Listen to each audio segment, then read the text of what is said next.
Olá, você que está nos acompanhando agora nesse super aulão. Vamos falar hoje de duas matérias essenciais para quem está se preparando para o INSS, português e previdenciário. Com certeza. Olá para você que está nos acompanhando, um super aulão preparado para você que está focado aí para o INSS. Não adianta nada você dominar direito previdenciário, falar, nossa, eu vou estudar um monte, agora edital não abriu, vou dominar, sei tudo direito previdenciário. O português te derruba, não só nas questões, mas também nas questões de direito, vai poder te derrubar. É o que a gente vai ver hoje mesmo. Também, né? A gente já, o aulão já é para direcionar para conteúdos específicos, né? Eu vou trabalhar um conteúdo específico, ali ele vai trabalhar outro, mas a gente vai mostrar que muitas vezes algumas muitas questões que envolvem não só previdenciário, mas qualquer outra questão, às vezes o enunciado da questão ele é tão bem elaborado que a parte de língua portuguesa, interpretação, uso de vírgulas ou não, isso muda totalmente o sentido de uma frase. Então, às vezes, para fazer uma questão de interpretação, de português, eu preciso saber a parte teórica. Agora, também para resolver algumas questões de direito, previdenciário ou qualquer outro, RLM, algumas outras, a gente também tem que saber um pouquinho dessa dinâmica. O uso de vírgulas, as vírgulas mudam o sentido, algumas palavras alteram o sentido. E a gente vai falar de duas questões bem interessantes que algumas bancas gostam de trabalhar isso, ECESP, FCC, que são as maiores. A tendência, né? Também, né, para aparecer no INSS. Então, mostrando também mais uma vez que não adianta, principalmente previdenciários, pensar, vai ser a maior parte das questões. Eu vi muita gente no último concurso gabaritar direito previdenciário e não conseguir passar no concurso porque foi mal em português. É isso mesmo. Né? Não conseguiu resolver as questões de português. Então, é importante aliar o estudo de todos os conteúdos, isso. Não ficar somente naquele que vai cair mais questões. Ok, se aprofunde, entenda. Mas se você também não dominar o português, não estudar muito português, ele vai te derrubar não só nas questões de português, mas em outros como nas específicas também. E é legal, Lilian, que eu sempre falo isso, e também eu acredito que isso é comum a todos os professores, é bom que você sempre organize os seus estudos, né? Tenha um plano de estudo direcionado. Sim. Não fique apenas numa matéria ou em outra, aquela que você mais gosta. A tendência é isso, né? Eu vou estudar o que eu mais gosto. Não, e é muito legal o previdenciário, né? Você se identifica, legal, isso eu já vi, já aconteceu e tudo mais. Aí português, ai meu Deus, que coisa, português, eu não entendo, não é na minha cabeça. Mas é aí que você tem que ser o diferencial. Você tem que saber aliar todos os pontos.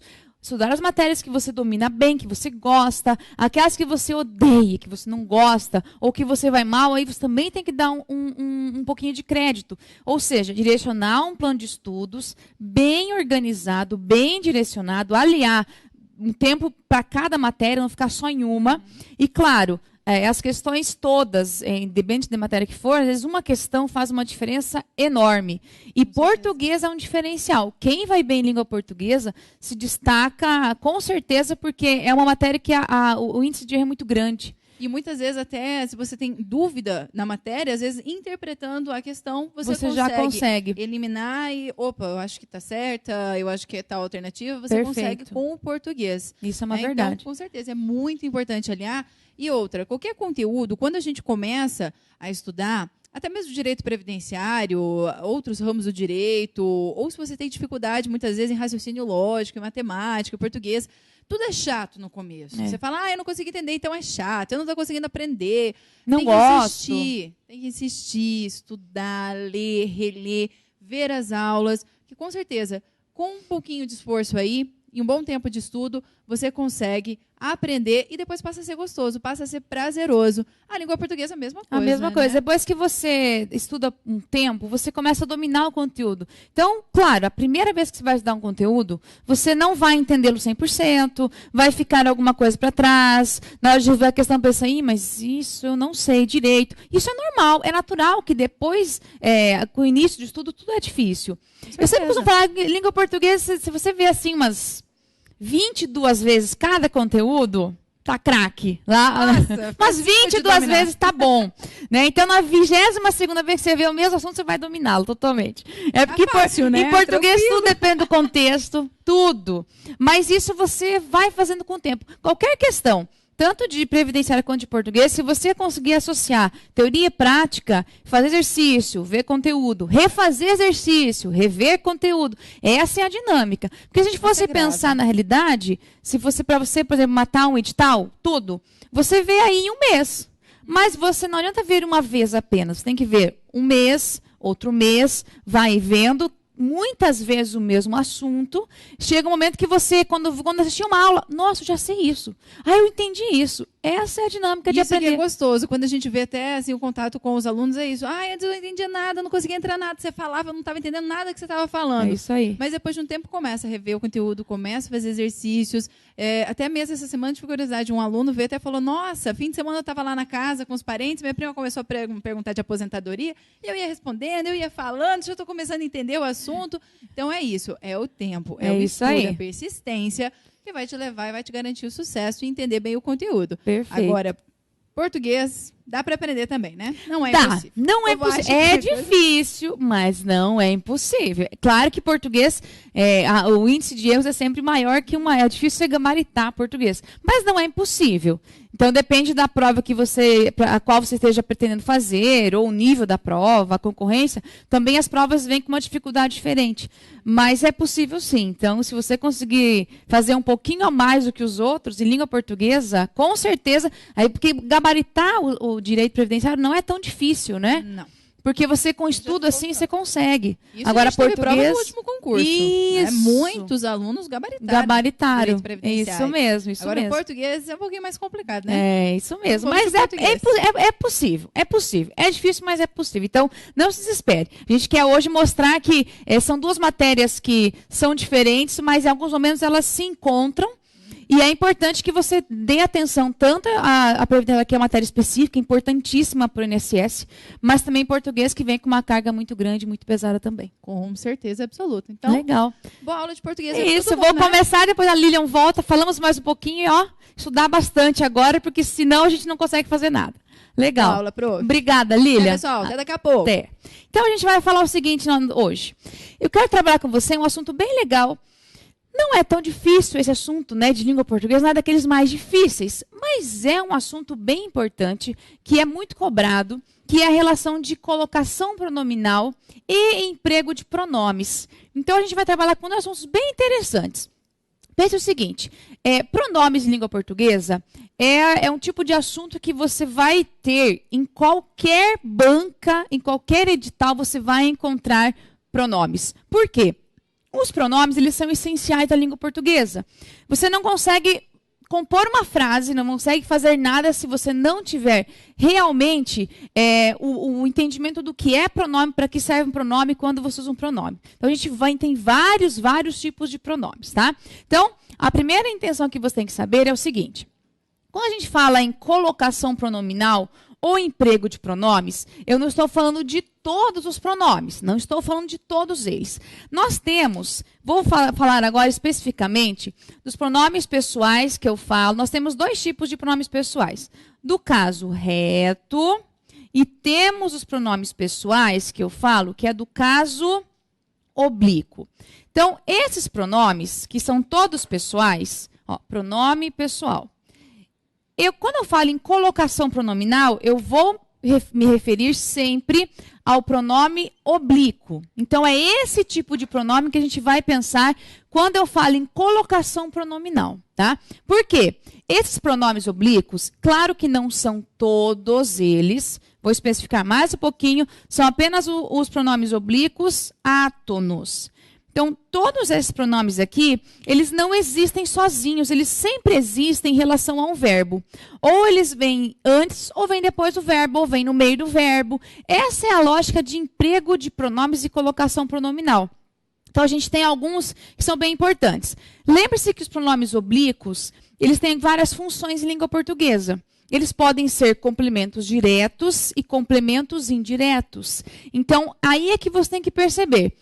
Além disso, os pronomes oblíquos, átonos, eles também estão relacionados quando a gente tem aquelas formas de verbos que são pronominais. Lavar-se, divertir-se, são verbos que eles vêm acompanhados de pronomes oblíquos átonos também. Então, aí é importante você perceber isso. O nosso foco agora é trabalhar especificamente com esses pronomes e saber como é o emprego desses pronomes, tanto em relação à colocação, que daí você vai ter próclise, mesóclise e ênclise, e também ao emprego desses pronomes quando eles são complementos verbais. Então, veja o seguinte, quais são eles, então? Vou trazer para cá, ó. Vou colocar aqui para você, ó. Mete-se. Para eu gravar bem certinho, eu falo assim, ó. Mete-se o lhe no você. Daí você não esquece mais, ó. Esses daqui são todos os pronomes oblíquos átonos, ó. Mete-se o lhe no você. Aí você não esquece mais. Esses daqui são os pronomes que você vai ter bastante cuidado em relação à colocação pronominal. Então, olha aqui. Esse o e esse lhe aqui, e o o também vale o a e os plurais também, tá? Então, a gente tem também os plurais deles. E o lhe também vale o plural dele, que é o lhes. Esses daqui especificamente, eles também são, nós chamamos de pronomes complementos. Por quê? Eles também podem ser complementos diretos e indiretos. Depende da oração. O e o a sempre são pronomes complementos diretos. O lhe e o lhes, que é o plural dele, ele é um complemento indireto. Então, aqui que você tem que ter esse cuidado. Os outros podem ser diretos ou indiretos. Isso dependendo do verbo que a gente vai utilizar, tá? Se o verbo for transitivo direto, for transitivo indireto, depende do verbo, você vai usar os pronomes aqui. Agora, esses daqui especificamente são complemento verbal direto, complemento verbal indireto. Então, isso é importante que você grave, ó. O, a e os plurais deles, nós temos função de objeto direto. E o lhe e o plural dele também, função de objeto indireto. Vamos verificar na prática isso daqui. Nós temos o seguinte, então. Vamos supor que você tenha... Isso é muito comum, por exemplo, em questões da FCC, eles fazem muito isso. Colocar uma frase e destacar o termo e pedir que você verifique se a reescrita está correta de acordo com o pronome. Então, você tem lá, por exemplo, ó, Joana comprou um presente, tá? Beleza. Agora, o que eu tenho que pensar é o seguinte. Sempre que eu vou fazer emprego de pronomes, eu tenho que verificar sempre o meu verbo. Lembre-se que em sintaxe, a colocação pronominal também é um tipo de estudo de sintática também. Então, sempre quando eu penso em sintaxe, pensando em colocação pronominal e emprego de pronomes, a primeira coisa que eu faço é verificar o verbo. Sempre. Então, vamos lá. Quem comprou? Joana. Então, aqui eu tenho o meu sujeito. Comprou o quê? Um presente. Então, eu sei que aqui eu tenho objeto direto e comprar é um verbo transitivo direto. Ok. Sabendo disso agora, eu tenho que lembrar o seguinte. Eu posso trocar, ó, lembre-se aqui, posso trocar o meu objeto direto por o, os, a ou as. Então, a expressão um presente é a palavra masculina e está no singular. Então, eu posso trocar essa expressão aqui por o. Posso fazer isso daqui. Perfeito. Aí, se eu faço a troca, eu coloco Joana comprou o. Ó, aqui, se a troca for assim, está perfeita, tá? Ó, esse o agora é o objeto direto do verbo comprar. Continua sendo objeto direto, tá? Por mais que eu faça essa troca. O que a gente tem que cuidar? Se por acaso aqui eu tivesse alguma palavra que exigisse o pronome antes, que a gente fala que é regra de próclise, eu deveria colocar o pronome antes do verbo. Já vou explicar para você como é que isso funciona. Mas primeiro entenda, eu posso trocar uma expressão por um pronome, tá? Quando é objeto direto, eu troco por o. Se por acaso fosse aqui uma geladeira, aqui seria comprou a. Se fossem uns presentes, comprou os. Eu vou sempre concordar o objeto direto em forma de pronome com o correspondente dele, no caso, a expressão que está aqui como função com objeto direto. E quando é objeto indireto, como é que eu faço? Vamos supor agora que a Joana comprou um presente para sua mãe. Vamos continuar aqui, ó. Então, não foi um presente para ela. Agora, para sua mãe, Joana comprou a quem ou para quem? Para sua mãe. Objeto indireto. Então, eu posso fazer o seguinte. Agora, eu posso trocar, ó. Joana comprou lhe. Agora, nesse caso aqui, esse lhe, a função dele é retomar a expressão para sua mãe. Então, aqui eu tenho emprego de objeto indireto, tá? Sempre verifique o verbo. O verbo comprar, eu posso usar o lhe? Posso, porque é um verbo que ele admite tanto objeto direto quanto objeto indireto. Então, eu tenho aqui, Joana comprou-o, nesse caso eu retomo somente presente, e Joana comprou-lhe, nesse caso eu retomo somente para sua mãe. Posso fazer essa troca aqui. E agora, será que eu posso juntar tudo numa frase só? Posso. É um emprego assim, bem estranho, a gente não usa muito, tá? Mas eu posso fazer sim. Eu posso fazer o seguinte, ó. Quando eu falo Joana comprou, lembre-se que a gente teve aqui um objeto direto mais um objeto indireto, tá? Então, ficaria assim, ó. Eu tenho o que retoma um presente, e tenho o lhe, que retoma para sua mãe. E eu posso, em língua portuguesa, fazer isso daqui. Ó. Joana comprou-lhe. Nossa, fica horrível, né? Ui, você vê assim, não, eu nunca usei isso na minha vida. Nem eu, tá? Nunca usei. Eu usei isso aqui para fazer questão de prova. A gente não usa isso normalmente. Isso aqui, pessoas normais, assim, não chegam a usar esse tipo de vocabulário. Isso aqui é uma linguagem bem mais rebuscada, mais culta e tudo mais. Mas esse lho é possível porque eu juntei os dois objetos num só. E ficou o lho. Lhe mais o lho. Por isso que existe, tá? Eu só posso usar o lho quando eu tenho numa frase os dois objetos e eu vou trocar os dois ao mesmo tempo, tá? Não posso usar o lhe se eu não tiver os dois. Por mais que o verbo possa ter os dois complementos. Se a frase tiver só um complemento, só posso trocar por um deles. Só posso fazer a troca dupla se eu tenho os dois aqui. Aí, perfeito, posso usar sem problema nenhum, tá? Mas isso daqui é o que eu falo que é emprego de pronomes quando eu tenho pronomes que têm função de complemento verbal. Então, cuide muito bem disso. Os outros pronomes não ficam tão difíceis de perceber. Isso aqui é o que tem a cobrança maior em relação a esses dois aqui. Esse daqui, objeto direto, indireto, junto os dois aqui. E eu posso encontrá-los sozinhos também. Então, você pode ter questões de colocação pronominal, emprego de pronomes, e quando eu falo em coesão textual, também é assim, ó. Você pode ter uma frase assim, a banca pede para você assim, o pronome em destaque retoma qual expressão? Então, pode muito bem acontecer isso. Você vai ter que verificar no texto qual palavra que esse o retoma. Às vezes, não está tão bonitinho, evidente. Está no período anterior, por exemplo. Então, você tem que voltar ao texto para perceber quando isso é retomado, tá? É a mesma coisa quando eu falo do lhe. Sempre que eu tiver o lhe, eu tenho que verificar a quem é que se refere esse lhe. Volto ao texto, tá? Esses pronomes aqui, eles não fazem referência a quem vem depois.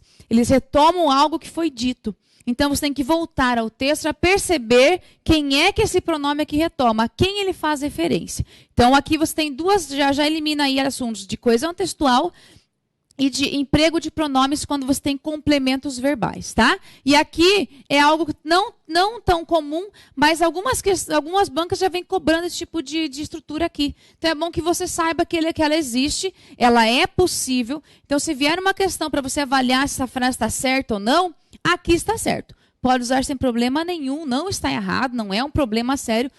Perfeito, eu posso usar também. Legal? Agora, falando em colocação pronominal, vamos aqui para o início aqui do quadro.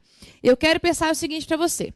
Quando eu falo em colocação pronominal, a gente vai falar agora sobre 3 palavras bem estranhas, parece nome de remédio, tá? Mas elas é um assunto muito, muito, muito cobrado. A gente vê aí praticamente em todos os editais você vai encontrar a colocação pronominal e é um assunto extremamente simples, não é difícil. Esse é um tipo de assunto que você, ganha a questão ali, porque ele é um assunto bom. Da sintaxe, esse é um dos mais simples.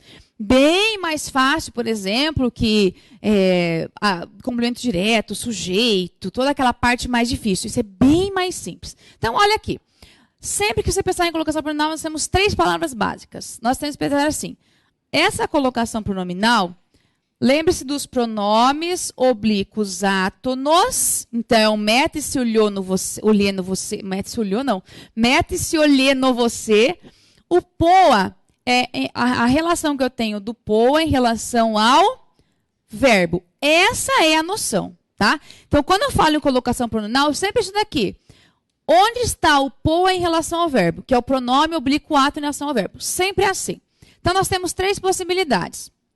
Ou nós temos próclise, ou nós temos mesóclise. Opa, errei aqui.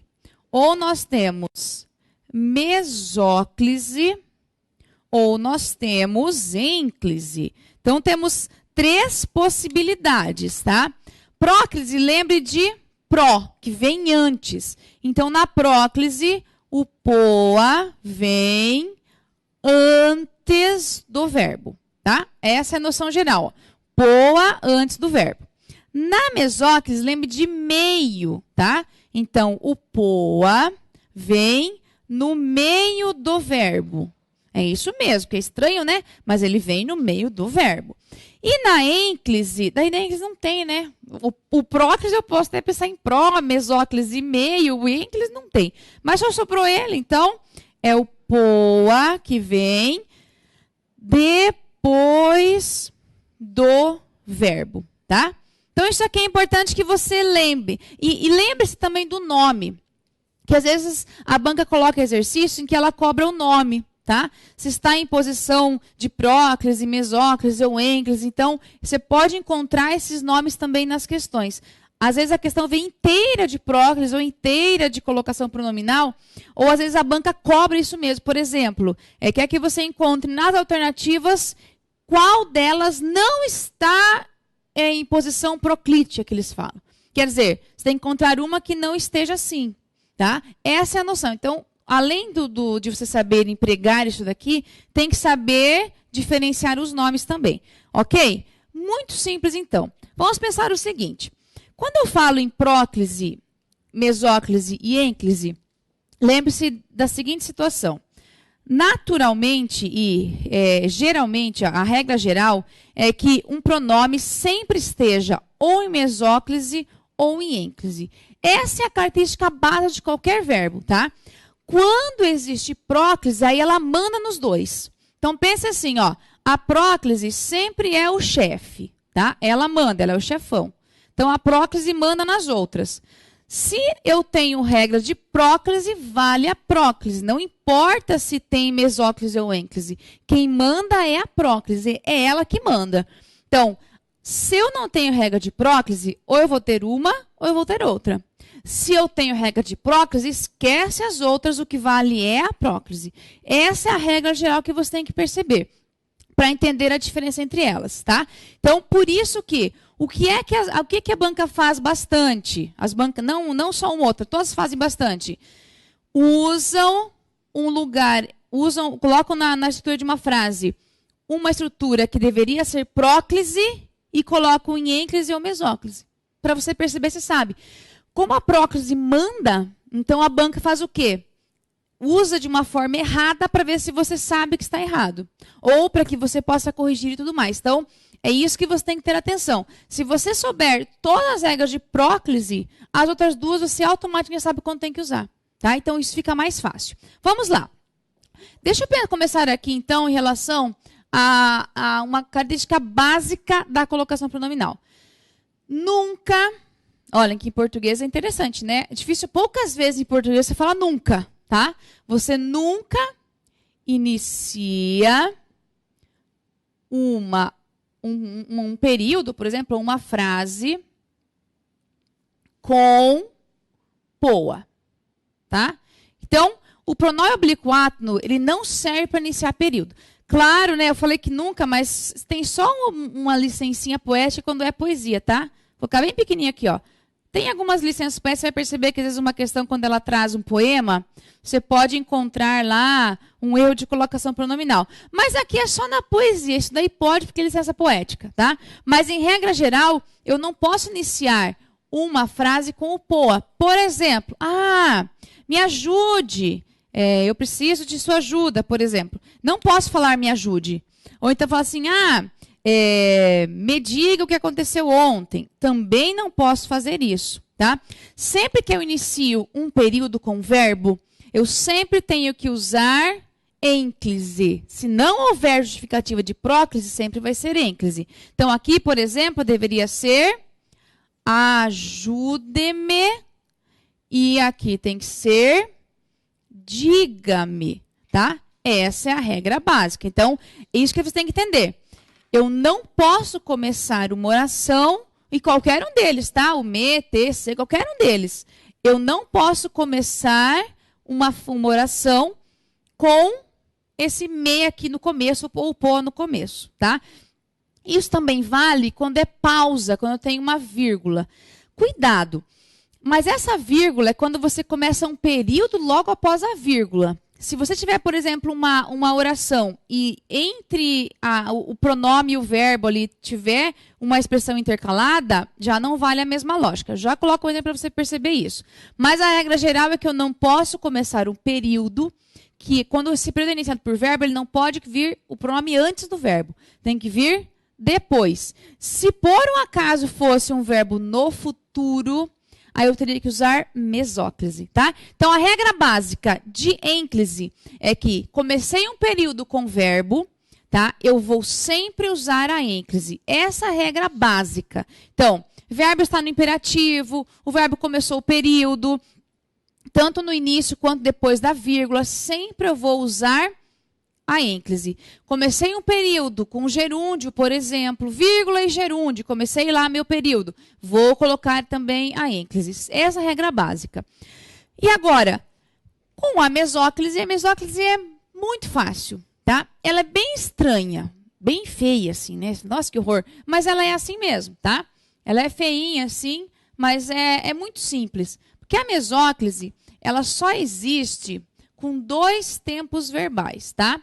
Ela só vai existir aqui quando você tiver aqui um tempo no futuro do presente ou no futuro do pretérito.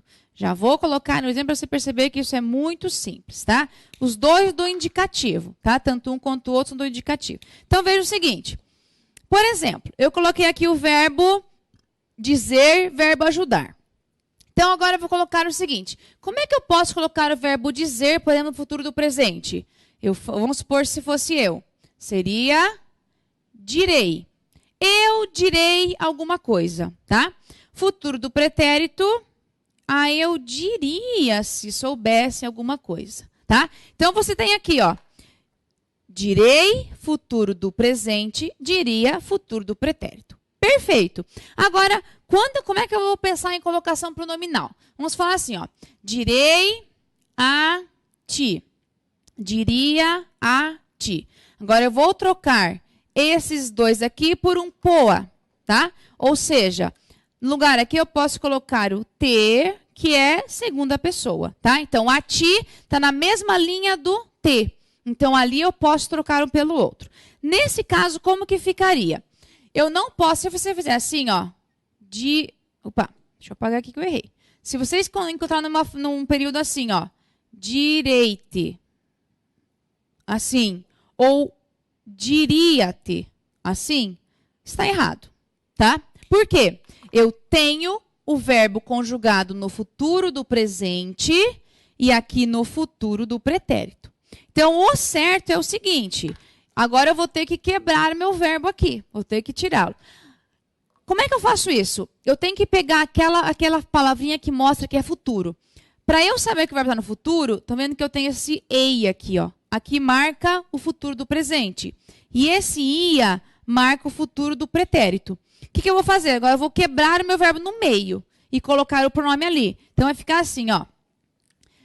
Dir, vou colocar aqui separando, te, ei. Dir-te-ei. Nossa, que estranho. Fica mesmo, tá? Mas é assim, ó.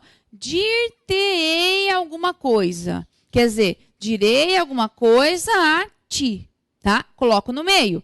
A mesma coisa vai aqui, ó. A mesma coisa. Dir-te-ia a verdade. A mesma lógica, tá? Essa é a dinâmica. Você vai quebrar o verbo no meio e vai colocar o pronome aqui no meio. E a mesóclise, ela só existe nesses dois tempos aqui. Somente.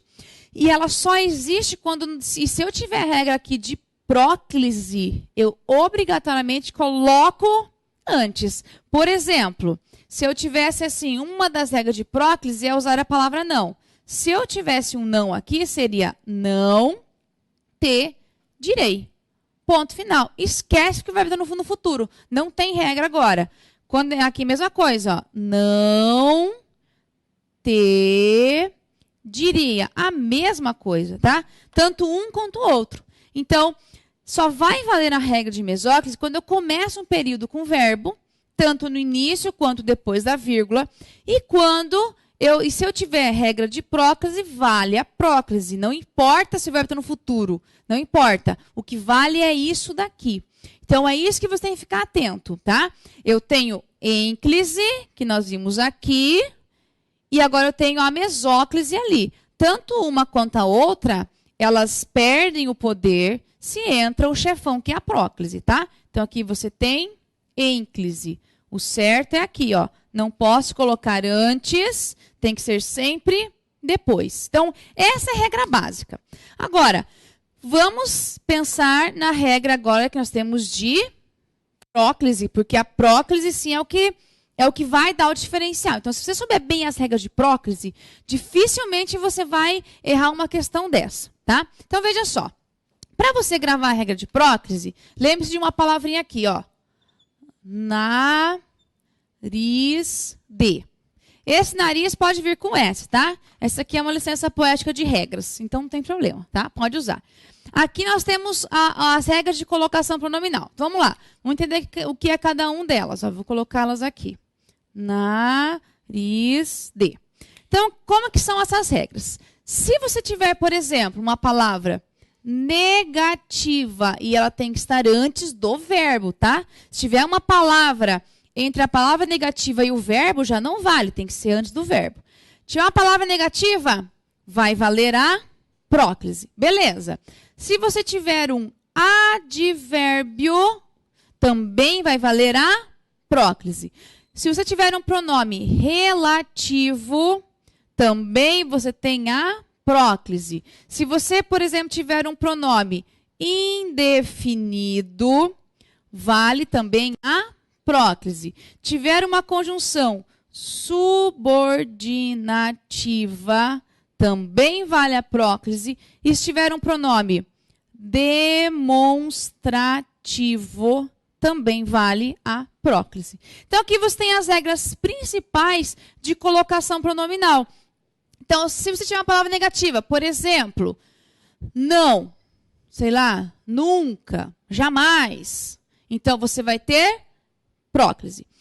Advérbio, aqui, sempre, qualquer um dos advérbios, tá? Você vai ter próclise. Pronome relativo, a palavra que, mas também qualquer relativo, não é só o que. A gente acha que só o que é relativo, não. O onde, o qual, sempre que tiver um pronome relativo, você vai ter próclise. Indefinido, alguém, ninguém, tá? Que você não sabe especificar. O indefinido é sempre assim, ou todos. Quando você não consegue determinar, por exemplo, quantas pessoas são, onde está a quantidade certa, porque eles são indefinidos. Sabe que tem alguma coisa, mas não sabe dizer quem é ou quanto é. Subordinativa. Vamos colocar aqui um exemplo. Embora é subordinativa. Qualquer uma das subordinativas que você tenha, você vai usar sempre a próclise, tá? Deixa eu colocar uma outra aqui. Para que... Tá? Sempre vai colocar aqui. E eu vou fazer uma observação na palavra que. A palavra que, mesmo que ela seja relativo, ou se eu tiver o que como conjunção integrante, sempre. Então, Bateu o olho, a palavra que, regra de próclise. Não precisa nem saber se é relativa ou se é subordinativa. Não importa. Bateu o olho, você vai usar próclise. Aí os demonstrativos, você tem isto, aquilo, este.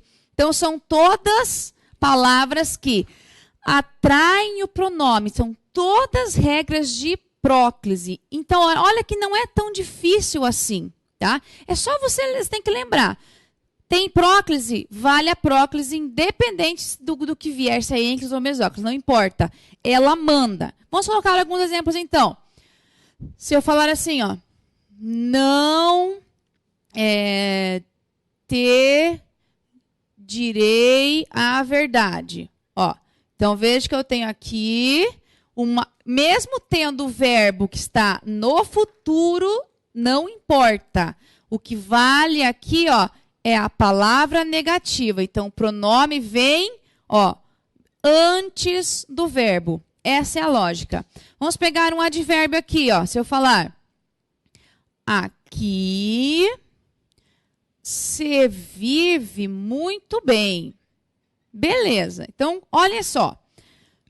Você tem um advérbio, tem um verbo e entre eles um pronome. E ele tem que vir antes porque eu tenho a palavra atrativa. Vou fazer uma observação com os advérbios. Os advérbios, quando a gente tem um advérbio, você pode perceber que ele às vezes pode vir uma palavra, pode ser locução adverbial, 2, 3, 4. A gente tem regras de vírgulas para isso, tá? Quando é uma palavrinha só, veja que ele está deslocado aqui. O lugar certinho do advérbio é sempre vir no final. Aqui ele está deslocado, ele vem no início do período. Nesse caso aqui, como ele é só uma palavra, é facultativo que eu use vírgula ou não depois dele, tá? Aqui eu não usei vírgula, então eu uso o pronome antes do verbo. Agora, se por um acaso eu fizer isso daqui, ó, aqui, e colocar uma vírgula depois dele, aí vai valer regra de ênclise ou mesóclise se o verbo estiver no futuro. Então, aqui vive-se muito bem. Então, nesse caso aqui, isso é específico dos advérbios, tá?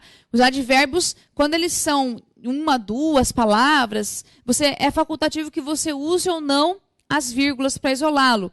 Nesse caso aqui, se eu escrever assim, fica certo. E se eu fizer assim, também fica certo. Então, só fique atento. Nesse caso aqui, o emprego da vírgula determina que eu não tenho mais regra de próclise. Eu tenho uma pausa aqui entre eles. Então, nesse caso, é obrigatório que eu use ou ênclise, no caso o verbo está no presente, ou seria mesóclise se estivesse no futuro, tá? Então, fique atento só aqui. Agora, pronome relativo. Então, vamos lá. Estas são as pessoas que se reuniram ontem, tá? Então, vamos lá. Ó, estas são as pessoas que se reuniram ontem. Tem a palavra que. Nesse caso aqui, ela é um pronome relativo. Perfeito.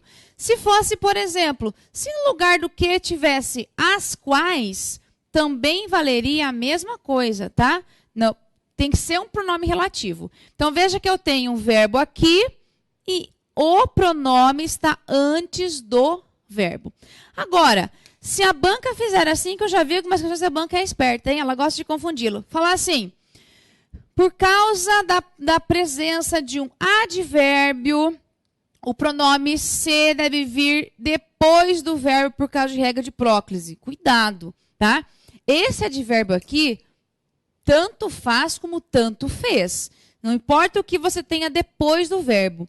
O que influencia é o que vem antes do verbo. Se antes do verbo tem uma palavra atrativa que é próclise, você vai usar próclise. Se tiver uma palavra depois, não importa. Isso aqui não importa nada, tá? Esquece esse ontem. O que importa é o que vem antes. Perfeito. Indefinido. Se eu falar assim, ó, colocar aqui a setinha. Alguém me disse que A festa será amanhã. Vamos lá. Agora eu tenho, ó, alguém, que é um pronome indefinido, porque eu não sei quem disse isso. Ah, alguém me disse. Isso que a gente usa muito isso. A fofoca é muito boa, sabe? As pessoas que fazem fofoca usam bastante isso daqui. Alguém me disse que o vizinho estava lá no... Sabe? Você sabe quem disse? Às vezes foi até você que disse mesmo. Mas a gente usa muito isso, tá? Então, os indefinidos é sempre quando você usa assim, nossa, ninguém fez nada hoje. A gente usa muito isso para indefinir. Você joga ali e daí a pessoa... Ah, e Deus não diz quem foi, certinho, tá? Essa é a lógica. Todos vão vir na festa hoje. Todos quantos? Sei lá, todos. Então, você indefine quantos são. Nesse caso aqui, ó, vale a regra de próclise. Então, o disse, antes do verbo dizer tenho uma palavra atrativa, tem que vir antes aqui. Então, aqui é regra de próclise. Legal, uma subordinativa. Se eu fizer assim, ó, todos estudam para que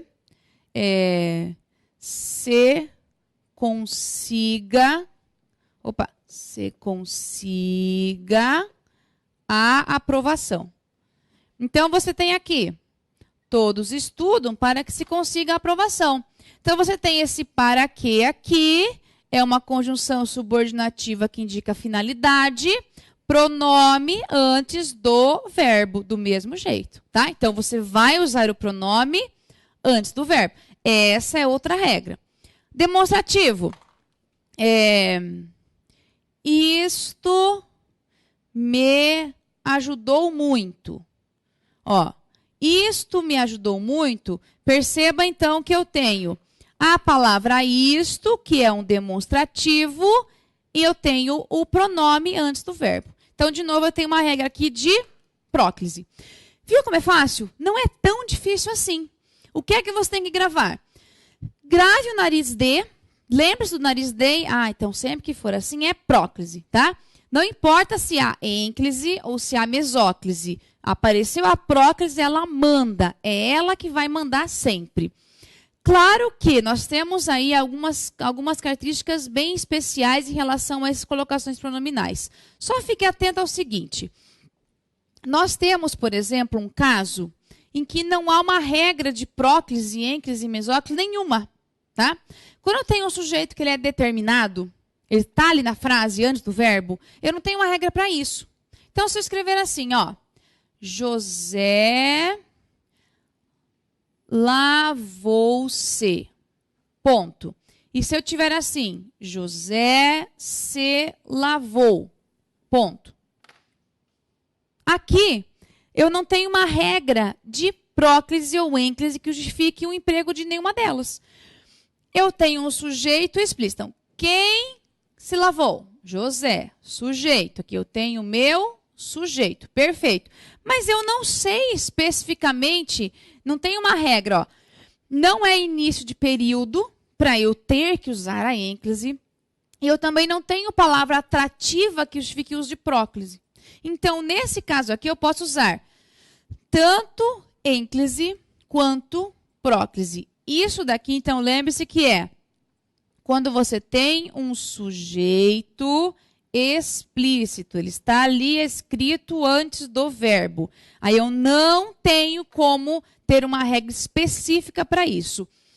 Pode ser assim, tá? Então, as duas formas são possíveis. Cuidado, então, para na hora de pensar numa questão de prova, e agora? Tá certo ou não tá? Você pensa, nariz de, não tem nenhuma dessas, então tá errado. Não, nesse caso está certo. Outro tipo de questão também é quando nós temos o infinitivo impessoal. O que é infinitivo impessoal? Nós temos o infinitivo, sempre lembra o seguinte, ó. Infinitivo é quando você tem lá o verbo, por exemplo, cantar. Ó, então ele está no infinitivo, tá? Se eu consigo saber quem é que fez a ação, aí eu tenho infinitivo pessoal. Se eu não sei quem fez a ação, eu tenho infinitivo impessoal. Então, vamos colocar no exemplo aqui. Se eu falo para você o seguinte, ó. Par não dá, né? colocar aqui, ó. Para ler, eu preciso de óculos. Beleza. Então, veja que esse ler está no infinitivo. Legal. Mas eu consigo saber que quem é que faz essa ação de ler? Eu. Que eu consigo, ó, quem é que vai ler alguma coisa aqui? Sou eu. Eu já sei, não está explícito, é bom. Não está explícito aqui o sujeito. Mas eu sei que quem vai ler sou eu. Aqui eu tenho, a gente fala no infinitivo pessoal. Então, aqui, ó, eu tenho infinitivo pessoal, tá? Agora, pegar uma frase parecida, ó. Para ler é preciso ter atenção. Agora, perceba aqui que nessa frase eu já não consigo saber quem é que vai ler alguma coisa. Quem vai ler aqui, quem não, ó, não tenho referência de sujeito. Então, nesse caso aqui, ó, nós temos um infinitivo impessoal, certo? Por que eu falei isso? Se você tiver a frase da seguinte maneira, ó. Se você encontra na prova assim, ó. Não importar-se com os outros é egoísmo. Aí você encontra essa frase aqui. Você olha, tá errado, né? O não é a negativa, lógico, tinha que estar não importar, não se importar. Aí você acha que o certo deveria ser assim. Nesse caso aqui, daí fique bem atento aí. Nós temos o seguinte. Quando eu tenho infinitivo impessoal, olha aqui, eu consigo saber quem é que se importa? Quem é que se importa aqui? Eu não sei, eu não tenho como especificar um sujeito. Quando eu não consigo saber, eu tenho infinitivo impessoal. Nesse caso aqui, vale tanto assim quanto assim. Então, as duas formas estão certas. Tanto desse jeito, por mais que você tenha uma palavra negativa aqui, quanto assim, tá? Então, as duas formas são possíveis. Isso aqui já é questão, inclusive, na questão de prova que eu já vi, o verbo era importar-se mesmo, lembrei do verbo. Então, se você tiver uma frase assim, vale dessa maneira, dessa maneira. Cuidado muito com isso, tá? Para você não errar na hora de gravar somente a regra no automático demais. E aí vem aquela velha história, né? Pois português tudo depende do contexto. Depende, nesse caso depende muito. Mas essa regra é para o infinitivo impessoal, tá? Aqui desse jeitinho. Legal. Agora, se eu, por exemplo, tiver uma frase que tenha vírgulas, por exemplo, sempre vou usar ênclise, depois a pausa sempre marca a ênclise? Nem sempre. Olha o exemplo aqui de uma frase. É preciso que se estude português. Beleza. Então, veja que você tem aqui uma oração, ó. Esse que é uma conjunção, então, perfeito, seis vem antes, eu tenho o verbo aqui, ó, legal. Então, perfeito. Agora, vamos supor que entre o que e o se eu tenho uma expressão intercalada, tá? Se eu escrever assim, ó. É preciso que, vírgula, em época de edital aberto, vírgula. E agora, eu vou colocar se estude ou vou colocar estude-se? Aí que vem a dúvida. Entendendo a vírgula.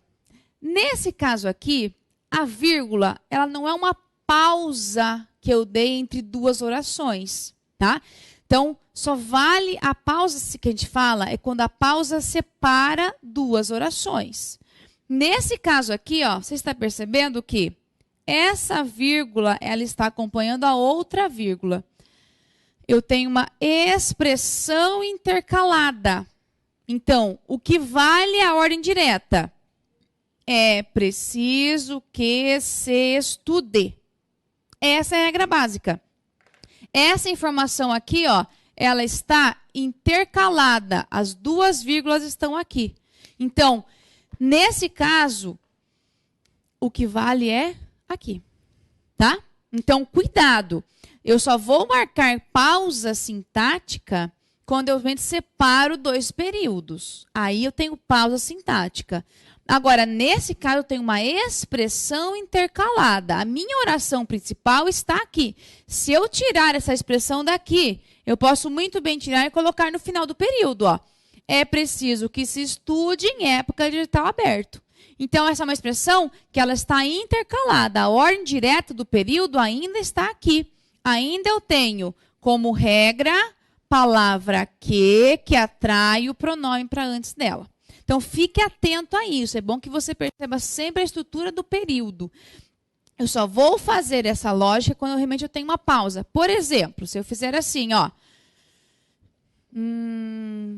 Deixa eu pegar, começar uma frase diferente aqui, ó. Vou colocar assim, ó. Quando você chegar, vírgula, avise-me. Olha, agora, nesse caso aqui, eu tenho obrigatoriamente que usar a ênclise, tá? Eu tenho 2 orações. Quando você chegar e avise-me. Então, eu tenho 2 orações mesmo. Eu tenho essa oração aqui, ela está sendo iniciada depois da vírgula. Então, aqui eu tenho uma pausa sintática. Nesse caso aqui, obrigatoriamente eu tenho que usar a ênclise. Se por um acaso estiver assim, fica errado. Totalmente errado. Então, aqui é o momento de você pensar, sempre pense assim, tem que entender o período como um todo, tá? Perceber como ele está estruturado. Nesse caso aqui, isso sim, ó, eu marquei uma pausa que eu vou começar outro período. Naquele exemplo anterior, eu tinha uma expressão que estava intercalada. Então, ali eu não tenho uma pausa sintática. Eu posso pegar aquela expressão e tirar, colocar no início do período, colocar depois, porque ela está intercalada. Agora, aqui não. Aqui tem uma regra obrigatória de uso de ênclise. Então, é isso que você tem que ter cuidado, tá? Lembre-se, para você saber bem certinho, lembre-se das regras de próclise do nariz D, lembre-se bem delas. Lembre-se que a próclise sempre manda na ênclise e tem esse cuidado em relação a toda a dinâmica do período. Agora, olha só como é interessante o emprego de pronomes também, para terminar aqui, para vocês perceberem. Olha só. Então, se eu falo assim para você, ó, vou comprar o presente, tá? Ó, aqui, vamos fazer o seguinte. Beleza, agora eu quero trocar aqui, fazer uma troca. Então, vamos lá. O presente, se eu pensar, vou comprar o quê? O presente, objeto, direto. Posso trocar por o. Legal. Fique atento. Aqui o verbo termina com R.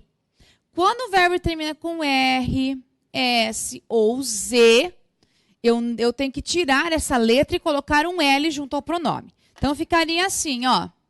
Vou comprá-lo.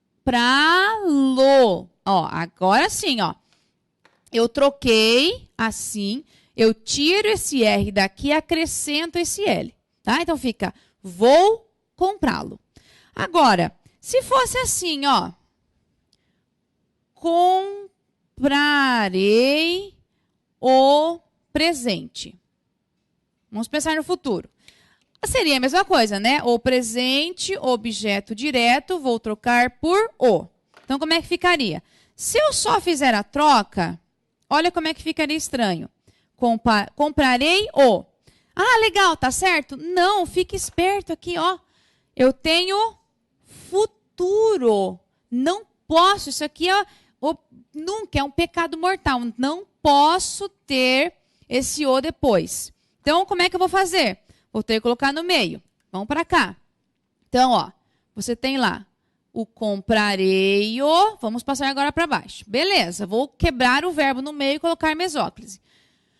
Olha só. Comprar o ei. E agora, tá certo ainda? Não. Por quê? Agora eu tenho um problema. O verbo termina com R e eu não posso ter isso daqui. Aí você faz o quê? Comprá-lo-ei.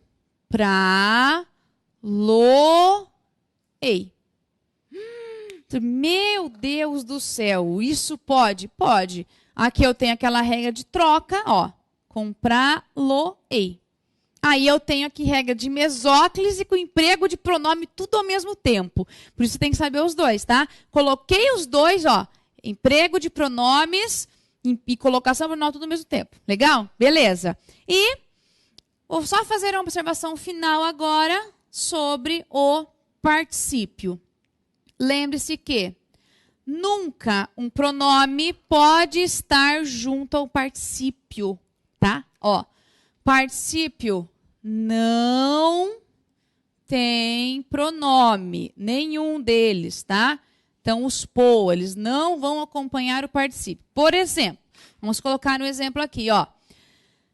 As pessoas têm divertido-se muito. Ó, as pessoas têm divertido-se muito. Se você encontrar isso aqui, erradíssimo, por quê? A palavra divertido está no particípio. E eu não posso, isso daqui, ó, proibido. Eu não posso ter um pronome junto ao particípio. Como é que ficaria o correto aqui? Eu vou escrever as pessoas. Nesse caso, eu coloco o pronome junto ao auxiliar. Tem-se divertido, tá? Eu não posso deixar o pronome junto a um particípio.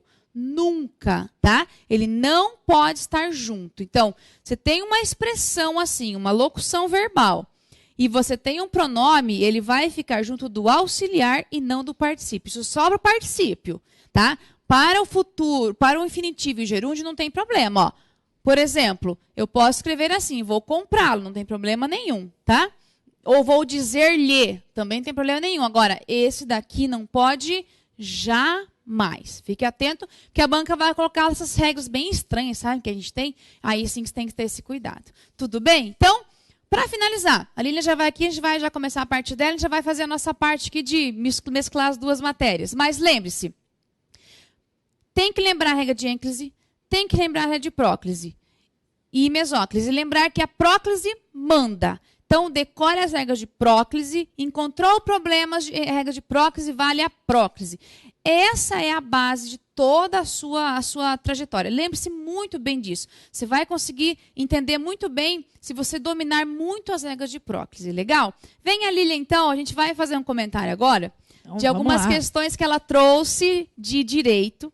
Bem legais, inclusive, gostei muito das questões, que são questões que elas estão misturando aí um pouquinho de português com direito. Não são conteúdos difíceis, né? Assim, não são mesmo. muito simples, né? São questões bem simples, inclusive. Simples. E até essa primeira foi da CESP e muita gente errou. Sempre da discussão. Presta enquanto você fala aqui, primeira, que eu vou colocar. Questão, que ela é ótima, tá? É uma palavrinha e muita gente fica confuso. E discutem sobre ela, e discutem. Inclusive, até teve uma vez uma aluna que ficou até revoltada. Falou, mas como assim, né? Mas está falando Como? que precisa. Mas será que o prescinde é precisa mesmo? Agora, olhem só. Fonte de... Nossa, O seio. eu sempre esqueço que eu tenho que assoprar aqui. E não assopro. Olhem só. Então, a questão inteira, ela fala o seguinte, ó. Pelo fato de serem concedidos, independentemente de contribuição, os benefícios e serviços prestados na área de assistência social prescindem da respectiva fonte de custeio prévio. Daí você lê lá, legal, tá certo, né? Tem que ter mesmo custeio prévio. Legal, aí, matei né? a questão. Mas olhem o prescindem. Prescindir quer dizer que você dispensa, que você não usa isso. E ao contrário, né? Tem que Com usar, certeza. isso é obrigatório que aconteça. Então, as pessoas pensavam o seguinte, poxa, regra constitucional, básica, coisa básica. Os benefícios e serviços da Seguridade Social, inclui saúde, assistência, né, previdência social, elas precisam da fonte de custeio prévio. Então, para a gente criar um novo benefício, criar, né, um novo serviço, tem que ter fonte de custeio. Aonde vai vir o recurso para pagar um determinado benefício? Aí o pessoal lia a questão, falava precisa, certo. Pronto. Questão Errada. E a banca faz muito. E esse verbo, inclusive, prescindem aqui, demais. não é só em direito, não. Eu já vi questões na questão de português mesmo, redação oficial, eles colocam. Então, várias questões, a CESP gosta demais desse o verbo. prescinde, porque Nossa, leva a entender que é o precisa. Para quem não conhece o verbo, não estuda, por exemplo, não faz exercício, não faz, vai na prova assim meio no oba-oba, mas na hora. A primeira coisa é errar por causa do vocabulário. E não é por causa da questão. Sabe que isso aqui é obrigatório, sabe, mas erra por causa do verbo. E isso, gente, é um pecado, né? Você errar por causa do verbo. Sim, você sabe o conteúdo, sabe a matéria de direito previdenciário e errou. Então, muitas pessoas erraram esta questão no concurso, ficaram indignadas até consultarem o dicionário e perceberem que o prescinde é dispensar. E realmente está errada a questão. Olha só. Outra questão muito boa, a questão de vírgulas. Olha só, essa palestra aqui é muito boa. O salário família é devido apenas a segurados ativos de baixa renda das seguintes espécies. Então, você tem lá, letra A, empregados, vírgula, domésticos e avulsos. Depois, B, empregados, vírgula, domésticos e segurados especiais. C, empregados, vírgula, domésticos, vírgula, avulsos e segurados especiais.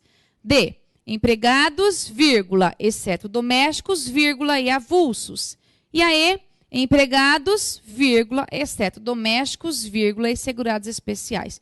Aqui, deixa eu passar, vou ter que passar agora aqui, que eu gostei muito dessa questão. A resposta certa é essa daqui, ó.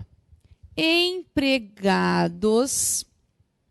Vou colocar só a questão, a resposta certa. E avulsos. Tá? Essa seria a resposta certa, né? Certíssimo. Empregados e avulsos. Só que não são todos os empregados. Os domésticos não estão incluídos aqui. Então, nesse caso aqui, como é que a banca fez?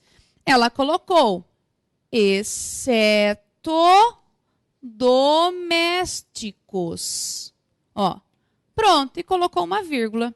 Nesse caso, o que acontece? Ó, empregados, vem pra cá um pouquinho, Lilian, porque senão eles vão brigar com a gente, que nós estamos perto. Já estamos perto. Ó, empregados, exceto domésticos e avulsos. A informação principal do período é empregados e avulsos. Mas como pode uma vírgula antes do E? Pode, porque eu tenho uma expressão que está intercalada.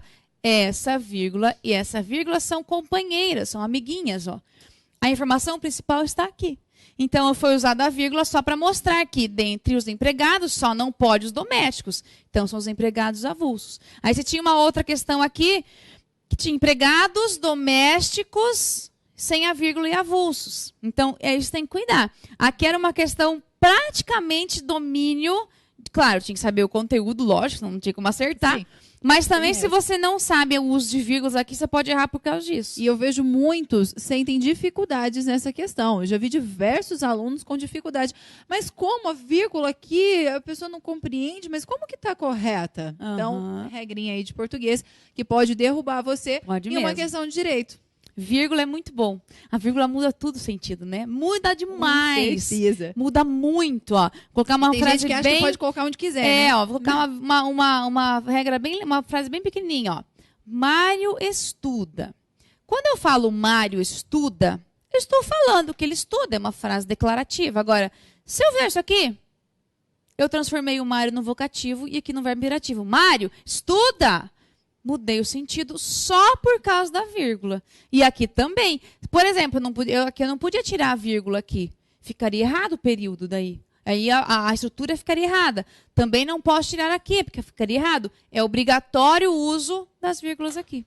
Muito bom, muito bom. Perfeito, né? É legal. Viu legal. Como ali o português ao direito, como é importante, além de estudar, conhecer as regras de direito, precisa saber o português. Muito bem. O português te derruba na questão. Com certeza. Então, ó, agora vamos ficar com a Lilian, com o previdenciário. Então, ele vai dar um aulão para todos nós aqui. Importantíssimo, né? Então, é legal que você continue estudando bastante. E, claro, lembre-se que português, previdenciário e todas as matérias são essenciais sempre. Tudo não é deixe. importante. Uma questão te deixa fora. A gente viu muito isso no último concurso. Vem diversos concursos. Uma questão pode te deixar fora. Então, tudo é importante? Sim. Não fique só estudando o que você gosta, ou só estudar, vou estudar só direito previdenciário. Porque daí, se eu acertar tudo direito previdenciário, eu passei. Não. Cuidado. É isso Tudo mesmo. é importante. Estude Legal. português, estude matemática, estude direito previdenciário. Tudo. Todas. Todas. Legal, Trocar? vamos trocar aqui? Vai lá. Então vai dando aí o teu tchau para todo mundo. Aqui é uma troca, sabe? Tudo ao vivo, ó. Legal. Então, gente, só para eu finalizar aqui, enquanto a Lília ali se ajeita, se arruma, lembre-se que eu preciso associar português com, claro, direito. Posso pensar em tudo. Questão de direito hoje, ela vem bastante nesse sentido, de fazer bastante questões difíceis com textos. Então, cuidado muito com isso. Fica atento a isso. Entenda que isso é possível que aconteça. Às vezes a questão ela é muito simples, mas só a interpretação dela já mata você. Então, é legal que você pense assim. Estude bastante. E eu desejo a você aí, vocês todos, um excelente término dessa aula. Que vocês continuem estudando bastante, não desistam, não desanimem. É difícil, eu sei que é, mas é possível sim estudar, é possível passar, é só você se dedicar bastante e tentar. Perfeito? Então, Liana, tudo bem aí? Legal? Tudo certo tudo agora. certinho Preparada agora para tudo iniciar. certinho. Então, uma boa aula para você. Até mais. Pessoal, tchau, um abração para todos. Agora estão nas mãos aí de uma excelente professora também. Até mais. Então, tchau, vamos lá, Lília. né? Tchau, tchau, prof. Depois desse aulão de português, vamos partir aí para o direito previdenciário. Então, você viu como é importante também você aliar o estudo do português, não deixar nada de lado. Então, vamos agora falar de 2 benefícios, porque questões certas no INSS é benefício previdenciário. Então, nós vamos falar hoje de 2 que são salários. Salário maternidade e o salário família, que são os benefícios devidos aos segurados.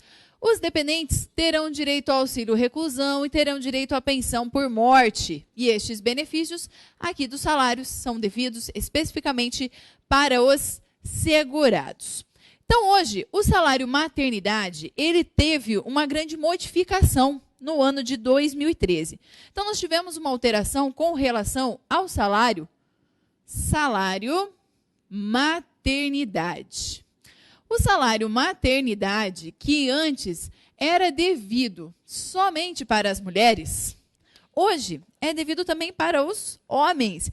Então, os homens passam a ter direito ao salário maternidade em algumas situações bem específicas. Quais sejam? Em razão da morte de sua companheira ou de sua segurada, da sua cônjuge, da sua esposa, ou também em razão de adoção, tá? Então, vamos falar um pouquinho qual que é o fato gerador, digamos assim, o risco que dá incidência do benefício do salário maternidade. Então, nós vamos falar do parto, nós teremos também a adoção e a guarda judicial para fins de adoção, tá? Então, não é a mera guarda, e sim a guarda para fins de adoção. Quando a gente fala de guarda de uma criança, não é somente ficar com a criança, ser a guardiã da criança. Eu preciso estar em um procedimento de adoção. Eu me tornarei agora a mãe. Então, a adoção, ela vai romper com vínculos biológicos. Então, se eu tenho um filho, tá? Se eu engravido, tenho um filho, eu não desejo este filho. A lei me permite deixar essa criança para adoção. Então, a nova mãe, quem irá adotar, se tornará a mãe, vai romper todos os vínculos que tinha comigo. Eu sou a mãe biológica, eu gerei essa criança, tive essa criança, mas eu não serei a mãe legalmente. Então, perante a lei, com a adoção, a adotante passa a ser a mãe deste meu filho. Então, corta totalmente o vínculo comigo. Não tem mais ligação nenhuma comigo, que foi a mãe biológica. Então, adoção ou a guarda para fins de adoção. Também gera direito ao benefício o aborto, quando não criminoso. Então, o que é o aborto não criminoso? Hoje no nosso país, o aborto é permitido em algumas situações. Então, em caso de estupro, poderá ser permitido o aborto. Em caso de risco para a mãe. E o Supremo também já entende questão de anencéfalo. Então, algumas situações bem específicas serão permitidos o aborto. Outras, não. Então, quando eu, Lilian, se eu engravidar, por exemplo, falar, não quero ter esse filho, não desejo essa criança, procuro uma clínica clandestina para praticar o aborto, eu estou praticando um crime? Estou. Então, aborto criminoso não gera benefício.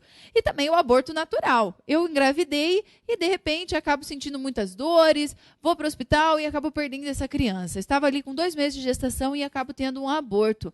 Não foi provocado, ocorreu naturalmente. Também dá direito aí o benefício. Então, quando a gente fala em aborto, o benefício será por 2 semanas. Quando a gente falar em parto e em adoção, aqui o período será de 120 dias, tá ok? Bom, e o parto? Se considera de que momento? Parto ocorrerá a partir da 23ª semana de gestação. A partir do 6º mês. Antes disso, vai ser considerado aborto. Vai dar direito também ao benefício a 2 semaninhas. Aí eu te pergunto, nós temos a figura do chamado natimorto. Natimorto significa nasceu morto. Se eu estou grávida, no 7º mês de gestação, eu começo a ter algumas complicações, vou para o hospital, acabo entrando em trabalho de parto e meu filho nasce morto. Tenho direito ao salário maternidade ou não?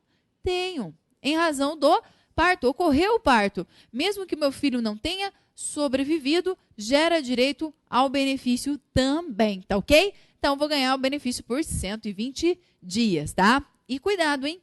Salário maternidade é diferente da gente falar de licença maternidade. A licença vai tratar de questões trabalhistas. Aqui nós estamos falando de um direito previdenciário. Então, são matérias distintas, diferentes. Por mais que tenha muitas coisas parecidas, quando a gente fala de legislação trabalhista é uma coisa, né? Legislação previdenciária, outra. Mesmo que elas se misturem um pouquinho.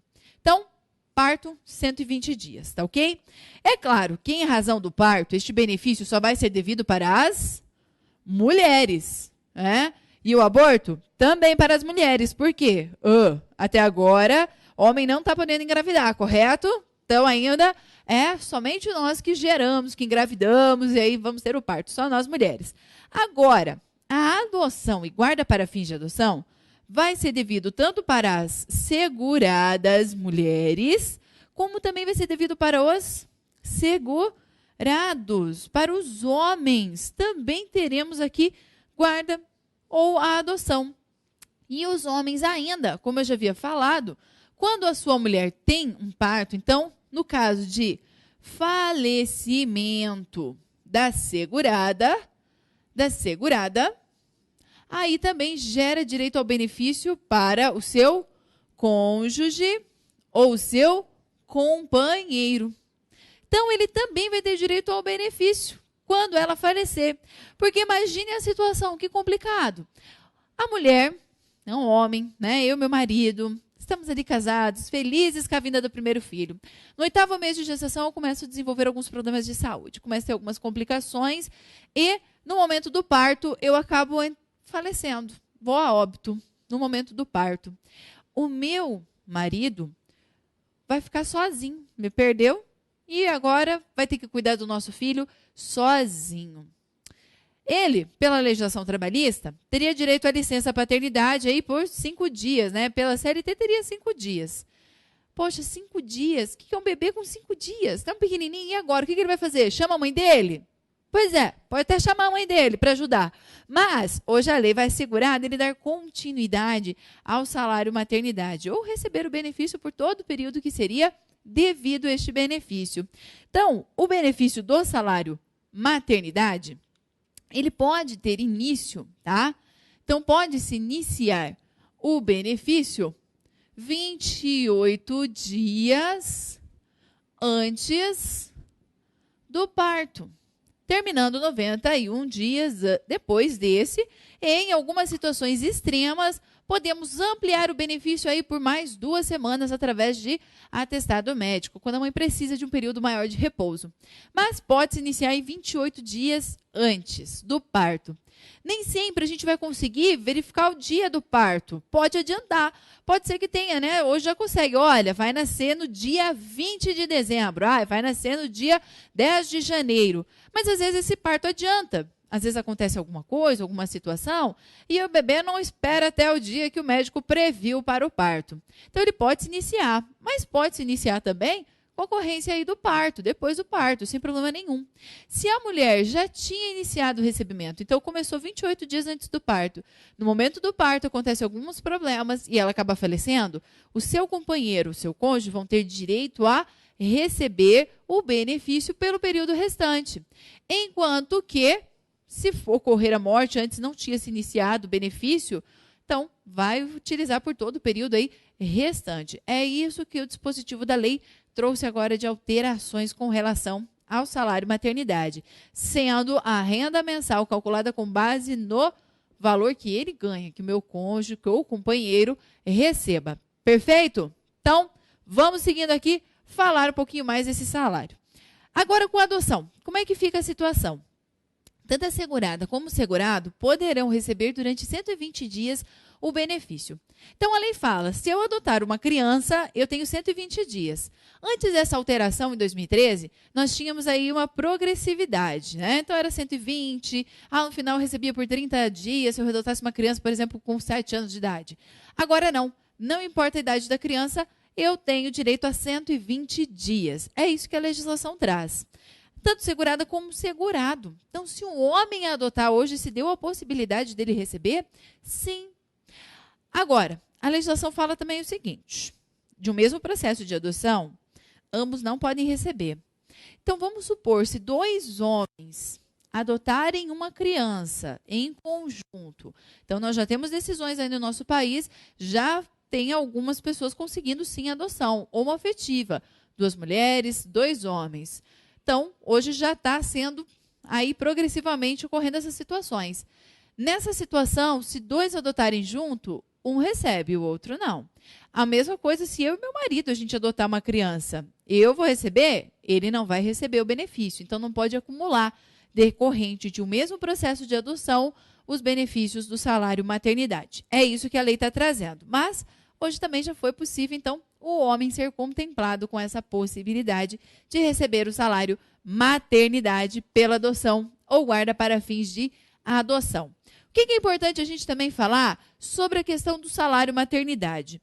É importante a gente relembrar os períodos de carência, também é frequentemente cobrado. Quanto que é a carência deste benefício? Então, a carência é exigida para alguns. Lembrando, carência é aquele número mínimo exigido para que o sujeito tenha direito às contribuições, tá ok? Que tenha direito aí ao benefício que ele deseja, que ele almeja. Então, a carência, nós teremos aqui para as empregadas domésticas e trabalhadora avulsa, 0. Não teremos carência para essas aqui, ou para eles também, né? Também não teremos a carência para contribuinte individual, para segurada facultativa de 10 contribuições. E teremos também carência para o segurado especial, para segurado especial de 10 meses de efetivo trabalho. Então, aqui, cuidado e atenção com a relação da contribuinte individual e facultativa, também aqui segurado questão de proporcionalidade. Então, a questão fala que vai se reduzir proporcionalmente em questão de parto antecipado. Então, vamos pensar num exemplo, para ficar um pouquinho mais fácil. Imagine que a Maria, ela tem uma lojinha, né, vende cosméticos, e no mês de janeiro de 2014, ela começou a contribuir para a Previdência Social. Aí, ela acabou ficando grávida no mês de fevereiro de 2014. Ela ficou grávida. Olha lá, quando ela ficou grávida, ela iria completar 10 contribuições quando o seu filho nascesse? Então, vamos lá, né? Fevereiro, março, abril, maio, junho, julho, agosto, setembro, outubro, novembro, certo? Então, se tudo ocorrer certo, a criança aí nasce em novembro de 2014, é o 9º mês de gestação. Então, ela iria completar 10 contribuições? Perfeito. Agora, existem algumas complicações e a criança nasce em setembro de 2014. Ela completou as 10 contribuições dela? Estava faltando um pouquinho para ela completar, né? A Maria vai ter direito ao benefício? Vai. Mesmo que a criança tivesse nascido, vamos supor, em agosto até, né? Tivesse em agosto, tivesse ocorrido um aborto, vai se reduzir proporcionalmente em questão de parto antecipado aqui, tá? Então, se ela teve o filho dela, né, em agosto, por exemplo, pode ocorrer, tá? Ocorreu o parto antecipado, ela vai ter direito ao benefício. A carência vai se reduzir proporcionalmente os meses que faltavam para ela fechar as 12 contribuições. Então, ela não vai ser prejudicada. Então, você só lembra de um seguinte, ela tem que fechar as 10 contribuições no momento do parto. Ela iria fechar as 10 contribuições no momento do parto, se não tivesse ocorrido nenhuma complicação? Iria. Então, beleza, vai se reduzir, tá ok? Agora, se ela não fosse fechar as 10 contribuições, não há nem o que falar. Então, se ela fosse completar no momento do parto, que é aí que a gente vai contar que ela precisa ter qualidade segurada. Então, a segurada desempregada, ela também tem direito ao benefício? Claro que ela tem direito ao benefício, desde que ela esteja na qualidade segurada. Quando que a gente tem qualidade segurado? Quando eu estou contribuindo para a Previdência Social. Tenho filiação com a Previdência Social ou estou naquele período de graça, aquele período que eu vou manter a qualidade segurada, mesmo sem contribuições para a Previdência Social. Portanto, se eu tenho qualidade segurada, eu tenho direito ao benefício. E quanto que elas vão ganhar? Qual vai ser o valor deste benefício? Lembrando que o benefício do salário maternidade, ele não é calculado com base no salário de benefício, tá? Nem o salário maternidade, nem o salário família tem por base de cálculo o salário de benefício. Como que é feito, então, aqui? Como que a gente vai saber quem vai ganhar o quê? A empregada e a trabalhadora avulsa, elas vão ganhar a sua remuneração, o que elas ganham, sempre limitado ao subsídio dos ministros do Supremo Tribunal Federal. Opa, então elas podem ganhar acima do teto previdenciário, acima do limite de contribuição, do salário de contribuição, que hoje é um valor, no ano de 2014, fica um valor de R$ 4.390,24. Todo ano esse valor altera. Então, tá limitado? Pode, sem problema nenhum, tá? Pode passar? Pode. Se eu sou empregada de uma empresa, eu ganho R$10 mil, quanto que eu vou ganhar de salário de maternidade? R$10 mil. Então, essa é a regra. Só não vai poder passar do subsídio dos ministros do Supremo Tribunal Federal. Essa é a limitação. Senão, posso ganhar, sim, acima do teto previdenciário. Para a empregada doméstica, será o seu último salário de contribuição. Enquanto que, para a contribuinte individual facultativa, também para desempregada, será 1/12 da soma das 12 últimas contribuições, apuradas em um período não superior, tá? Não superior a 15 meses. Perfeito. É aí que elas terão direito, este é o valor. E a segurada especial? Um salário mínimo, se ela não contribuir facultativamente. Tem direito daí a um salário mínimo, tá? Também, com relação ao segurado que fizer jus, né, o benefício, também calculado dessa forma, e também se ele der continuidade, também é calculado desta mesma forma. Lembrando também que é importante a gente ressaltar quem é que paga o valor dos benefícios. Atente com a empregada, tá? Então, quem paga para a empregada, tem um pouquinho de atenção. A empregada, ela pode receber tanto da sua empresa o benefício, como pode ser do INSS. Em que situações ela recebe o benefício diretamente da empresa? Quando a gente está falando de parto. E do INSS? Cuidado, se ela é empregada do MEI, do microempreendedor individual, ela recebe do INSS. E se ela adotar, também vai receber diretamente do INSS, tá ok? Então, a empregada, ela recebe da empresa em decorrência do parto. E a empresa, o que ela pagar, aqueles 10 mil que ela paga para a sua empregada, ela poderá compensar na sua contribuição previdenciária, né? Aquela contribuição sobre folhas de salário, como acontece também com o salário família. Então, fique atento que essa aqui pode, então, receber diretamente da empresa. Trouxe também aí, temos uma questão que já apareceu com esta modificação da lei, tá ok? Então, você pode acompanhar aí que nós temos já esta modificação.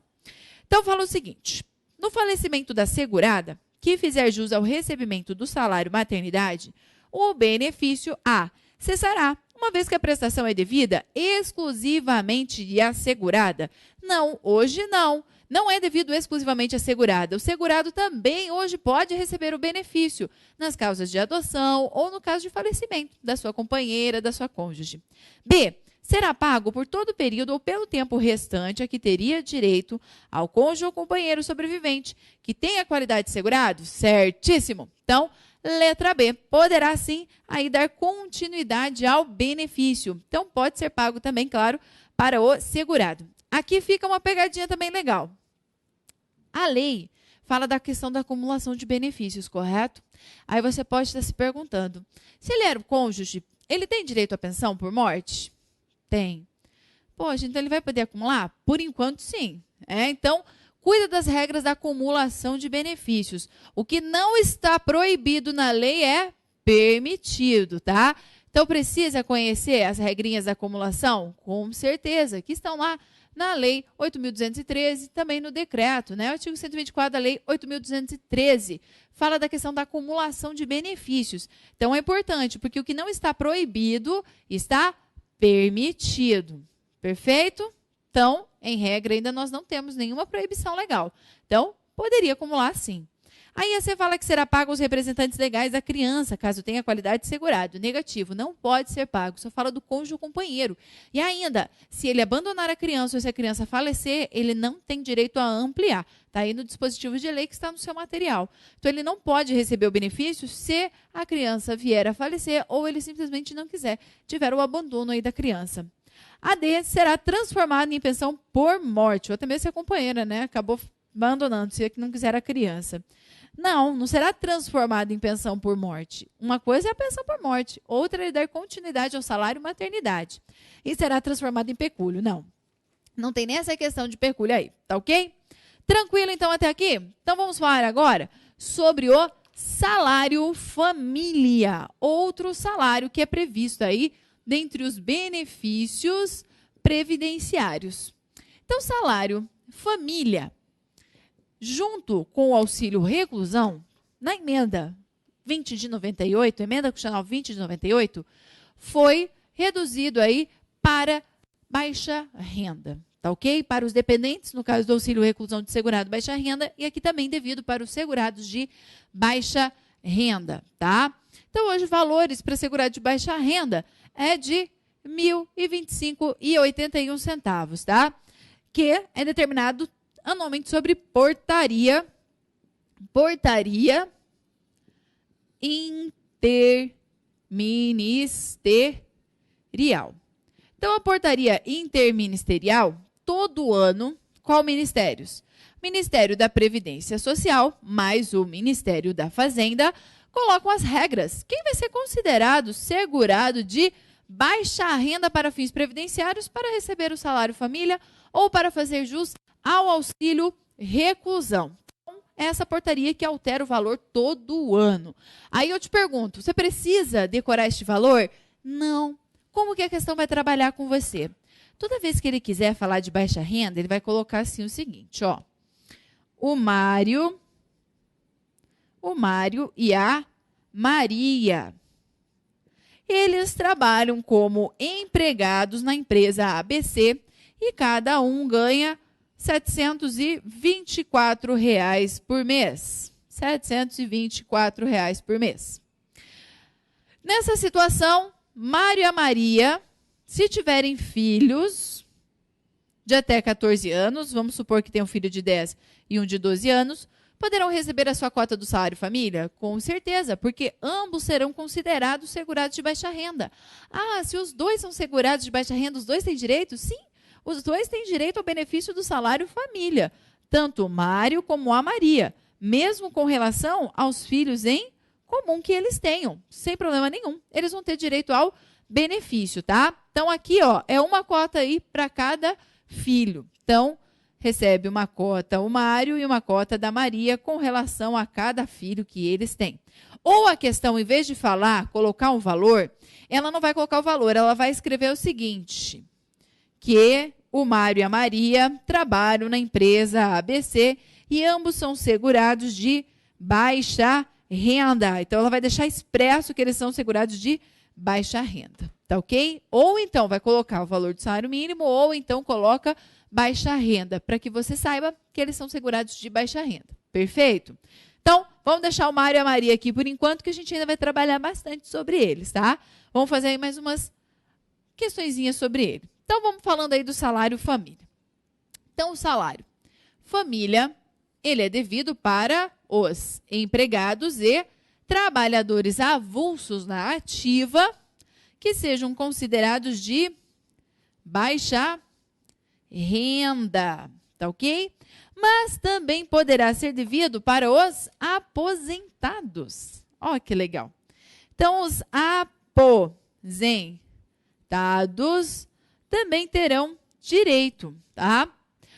Para o INSS, se entende aposentado, empregado, trabalhador avulso. Acabou. Mas a nossa jurisprudência já vem entendendo diferente. Então, a questão, o STJ, né, o Superior Tribunal de Justiça, já compreendeu que outras categorias de segurado, tido como baixa renda, quando aposentados, eles poderão ter direito ao salário família, tá?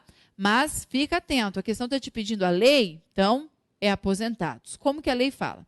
Os aposentados, quando por invalidez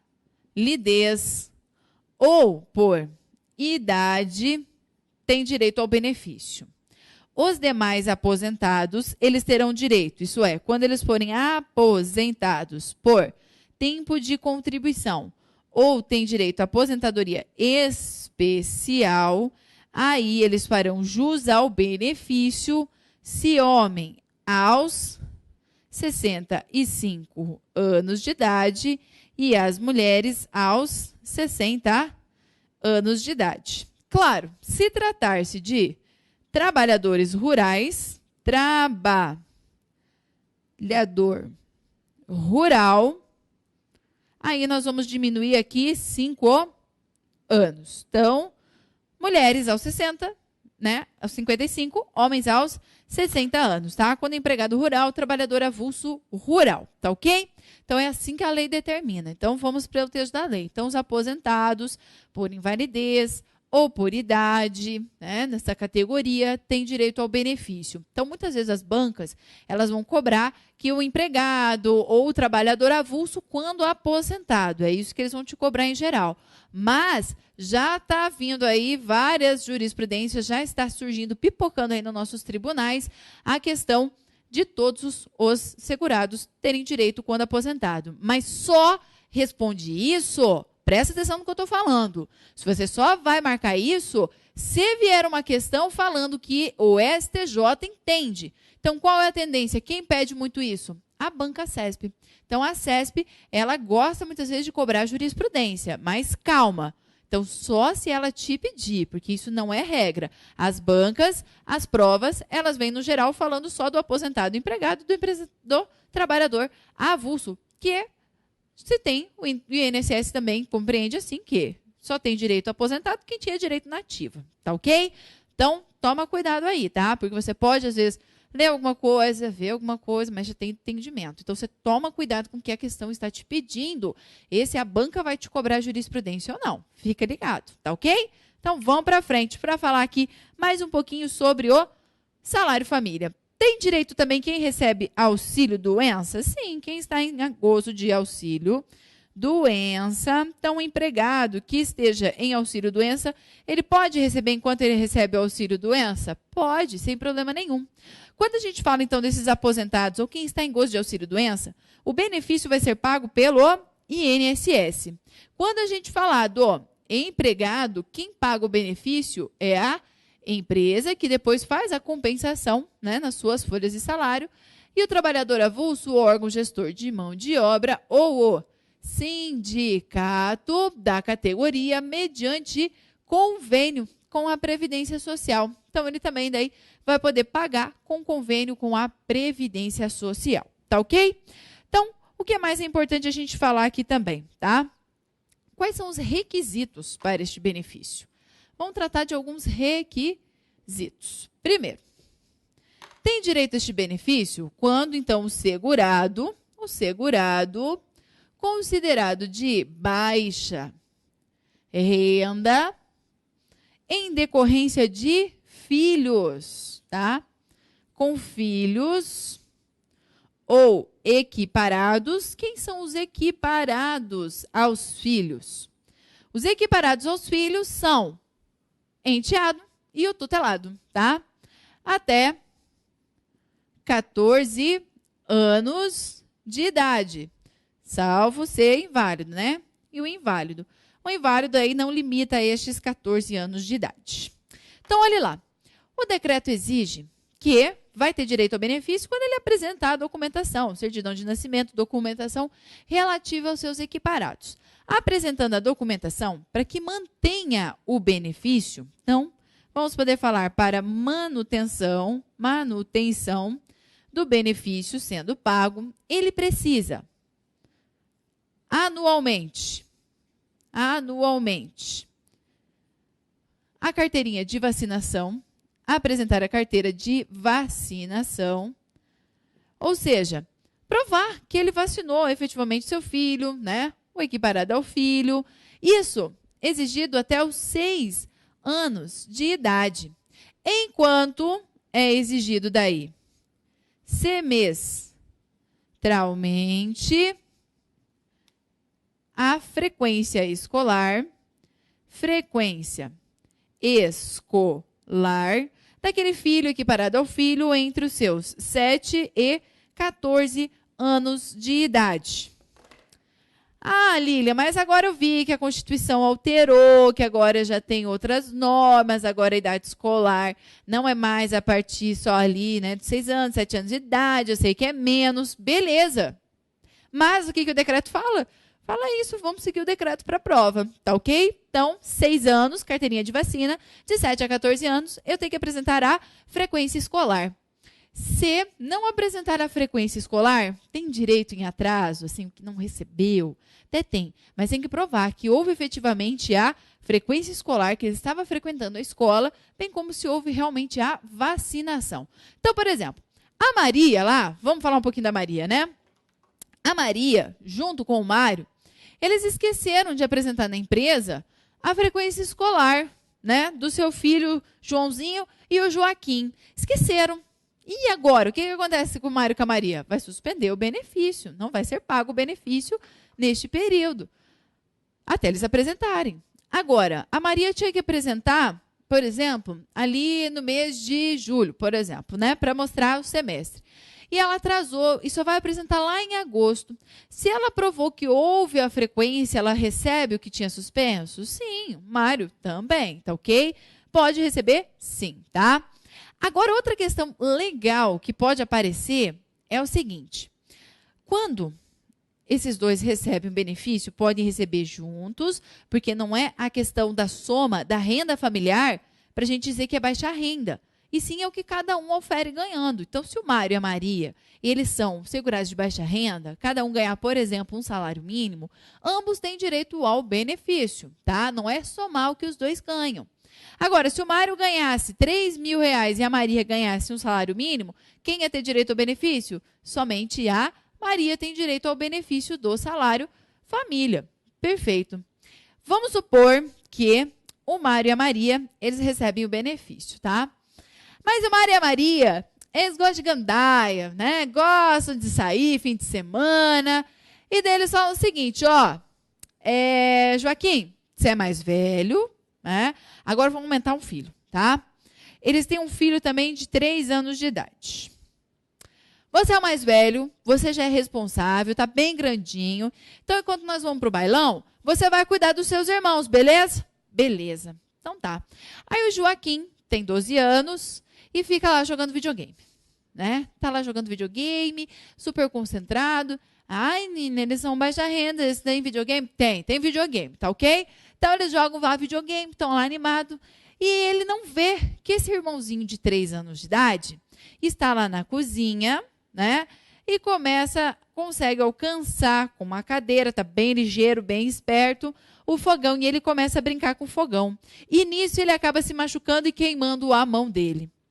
Aí o Joaquinzinho, desesperado, liga para os parentes, liga para todo mundo, e ele sabe o telefone também do bombeiro, ele liga para o bombeiro. E os bombeiros chegam lá.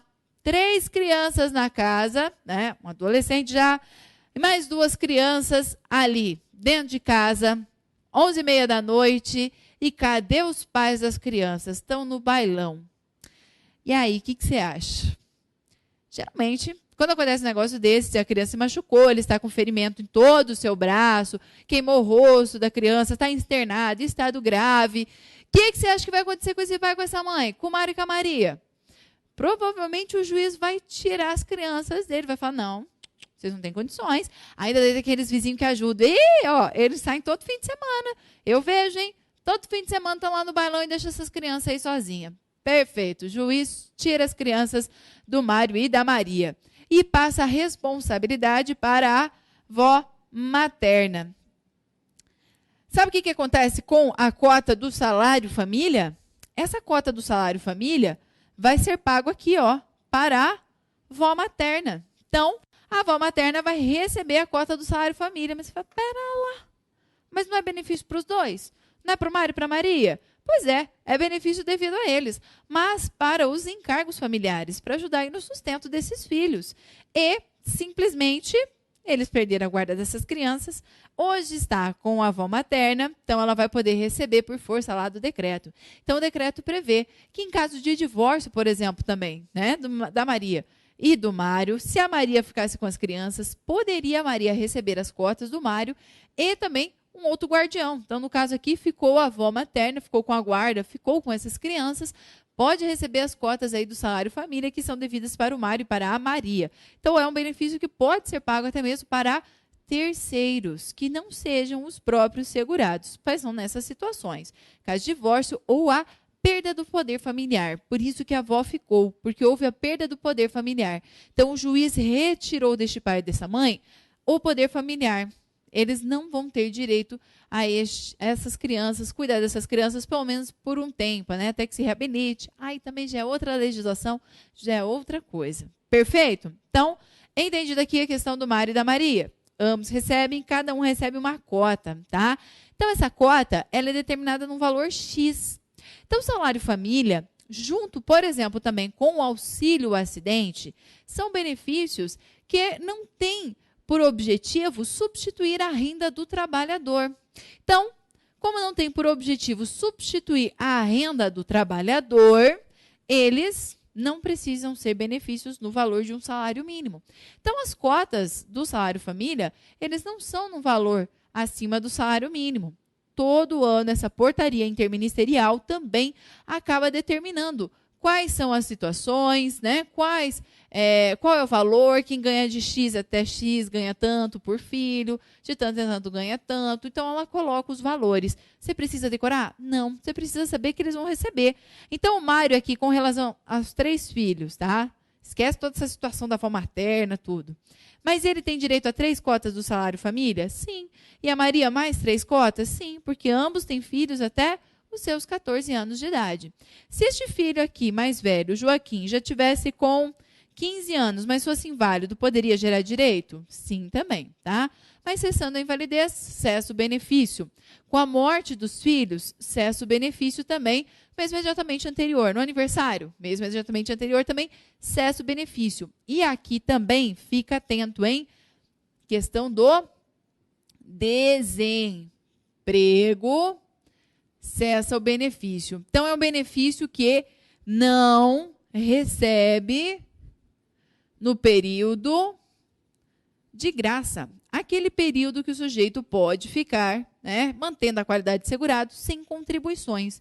Então, ele tem direito a outros benefícios, uma aposentadoria por invalidez se ficar inválido, o auxílio-doença, mas ele não faz jus ao salário família no momento em que ele está neste período de graça, tá ok? Então, fica atento com isso, tá? Salário família não dá direito em questão de desemprego. O sujeito foi demitido, perdeu já o benefício. Mês seguinte já não é mais pago. Então, não é pago enquanto ele está neste período de graça, tá ok? Então, fica atento aí também com o salário família. Mas a regra é, quem tem direito, como a gente viu até lá na questão, empregados e trabalhadores avulsos. Somente essas duas categorias que têm direito ao benefício. Aliás, é os empregados e os trabalhadores avulsos que têm direito a todos os benefícios previdenciários, tá ok?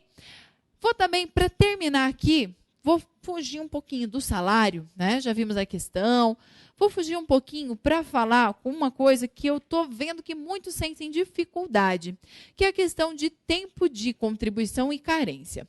Quando a gente fala de tempo de contribuição e falamos de carência, tá? Eles não vão nem sempre se confundir. Como assim? Olha lá. Para exemplificar, na aposentadoria por tempo de contribuição, tá? A aposentadoria por tempo de contribuição, a regra é: homens têm direito aos 35 anos e as mulheres aos 30 anos de contribuição. Aí ele fala o seguinte: desde que cumprida a carência de 180 contribuições. Você fala, caramba, e agora? Primeiro você me fala, não vamos nem falar dos professores, dos deficientes, tá ok? Vamos pensar só na regra geral para vocês entenderem bem. Que eu estou vendo que muitos estão sentindo dificuldade com isso. Quando a gente fala de 35 anos de contribuição, 30 anos de contribuição, nem sempre todos os tempos que teremos aqui nesse tempo de contribuição vão ser a mesma coisa que a carência, tá? Então, a carência é aquele número mínimo exigido de contribuições que eu vou fazer para a Previdência Social para ter direito a benefícios previdenciários. Então, para aposentadoria por idade especial, por tempo de contribuição, a carência é 180 contribuições. O que significaria dizer 15 anos aí contribuindo, né, sem parar para a Previdência Social. Mas nem sempre esse tempo de contribuição vai ser um tempo que houve uma efetiva contribuição, houve pagamento de contribuição. Vamos para um exemplo para você ficar bem tranquilo, tá? Para você compreender. Então, vamos lá. Aí também lá no seu material também, já coloquei o dispositivo, tá, do decreto que traz um monte de tempinho de contribuição sem que seja contado muitas vezes como carência. Que às vezes vai ser o tempo de contribuição que você efetivamente contribuiu.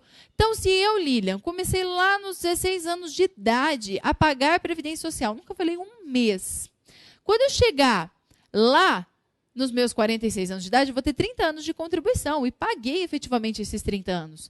Mas muitas vezes, no decorrer desses períodos, tem alguns tempinhos que não vai ter contribuição, mas vai contar como tempo de contribuição. Isso eu não vou pagar, mas vai contar como meu tempo de contribuição para fechar esses 30 anos. Então, imagine o caso da Joana. Então, a Joana começou a trabalhar para uma empresa, vamos supor, ela começou a trabalhar para uma empresa em 1990, tá? E trabalhou nesta empresa até o ano 2000. Perfeito. Quando ela foi para a empresa B.